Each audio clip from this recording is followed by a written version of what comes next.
আমি জীবনের প্রথম ভোটে দাঁড়িয়েছি। এখন চলছে হচ্ছে নির্বাচন।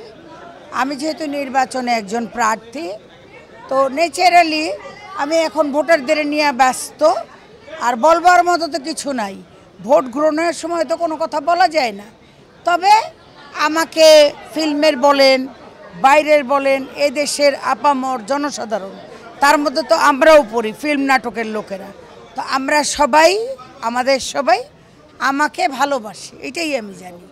এখন ভোট কে দেবেন না সেটা তো বলতে পারবো না, এটাই রেজাল্টের পরে বলতে পারবো।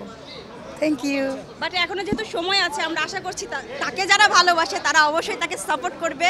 শবনম পারভীন নানুকে অবশ্যই ভোট দিবে, এটা নানু আশা করছে, আমরা সবাই আশা করছি যারা তাকে সাপোর্ট করি। সবাই বলছেন আমি নাকি সবচেয়ে বেশি ভোট পাবো, আল্লাহ জানে কি হবে। দেখলো সবচেয়ে ফ্লপ হইলে আমি। অগ্রিম কোনো কথা বলা যায় না, কারণ আমরা আগামীকাল মরেও যেতে পারি, তাই না? আজকে নির্বাচিত হয়ে কাল মরেও যেতে পারি, তো সেই জন্য সেটা তো বলা যাবে না।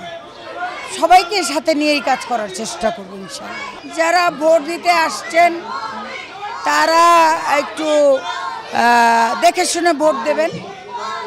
অনেকেই তো আগেও ছিলেন, এখনও আছেন, কার কাজ কেমন সেভাবে তাকে ভোট দেবেন। যারা এই মুহূর্তে আমাদের দেখছেন, আমরা আশা করছি তারা অবশ্যই শবনম পারভীন নানুকে ভোট দিবেন, এটুকুই আশা করছি। কারণ আমি জীবনের প্রথম ভোটে দাঁড়িয়েছি।